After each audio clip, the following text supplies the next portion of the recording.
Hello बच्चों, जल पाठ में आज हम पोषक पदार्थ न्यूट्रिएंट बढ़ा रहे हैं। भोजन ऐसे पदार्थ को कहते हैं जो शरीर में पहुंचकर कोशिका द्रव्य का निर्माण करता है, साथ में उसके ऑक्सीकरण से शरीर को ऊर्जा प्राप्त होती है, वह भोजन कहलाता है। भोजन के विभिन्न अवयव को हम पोषक पदार्थ या खाद्य पदार्थ कहते हैं, जो जिनसे मिलकर के बना होता है।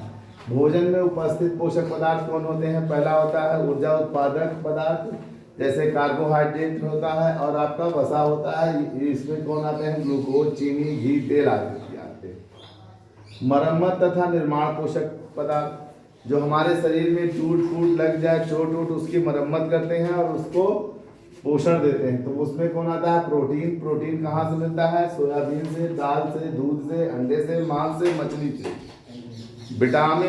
विटामिन जल एवं खनिज लवण, vitamin A, B, C, D, E व के तथा फोलिक एसिड को भी रखा जाता है। शरीर की प्रतिरक्षी क्षमताओं को भी इसी में ही शामिल किया जाता है।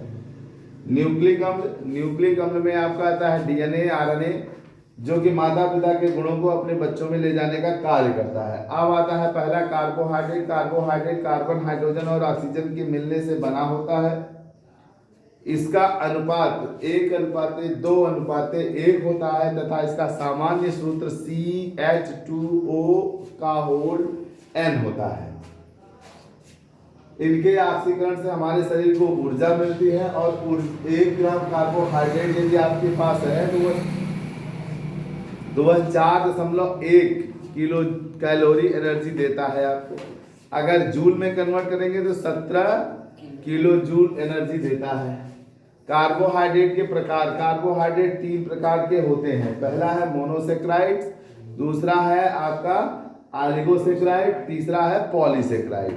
तो मोनोसेक्राइड में ग्लूकोज फ्रक्टोज को रखा गया है, जो छोटे होते हैं उनसे बड़े, मतलब कई मोनोसेक्राइड के मिलने से ऑलिगोसेक्राइड मिलता है। अगर 2 मोनोसेक्राइड आपस में मिल जाए तो ऑलिगोसेक्राइड में डाइसेक्राइड मिलेगा। क्या मिलेगा?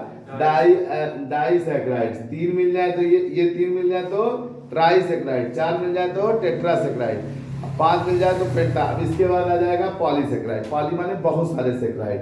इसका एग्जांपल है सुक्रोज, माल्टोज, लैक्टोज। और पॉलीसेक्राइड में जब मोनोसेक्राइड कई हजारों लाखों जुड़ करके बनते हैं तो उसे हम लोग क्या बोलते हैं? पॉलीसेक्राइड्स। क्या बोलते हैं? पॉलीसेक्राइड। जैसे सेलुलोज, पैक्टीन, ना, ये सब आ जाते हैं। कार्बोहाइड्रेट के कार्य, पहला है यह ऊर्जा का प्रमुख स्रोत है और इसीलिए इसे कोशिकीय ईंधन भी कहते हैं। दूसरा, श्वसन में ग्लूकोज के ऑक्सीकरण या विखंडन से ऊर्जा प्राप्त होती है। राइबोज तथा डीऑक्सीराइबोज में आरएनए और डीएनए पाए जाते हैं, जो माता पिता के गुणों को अगली पीढ़ी में ले जाने का कार्य करते हैं। और आवश्यकता पड़ने पर अमीनो अम्ल वसा का भी निर्माण, अमीनो अम्ल और वसा का निर्माण भी इन्हीं से होता है। अब आता है हम लोगों का अगला प्रोटीन, उसे अगले वीडियो में देंगे बच्चों। आज के वीडियो में यहीं तक, धन्यवाद। ठीक।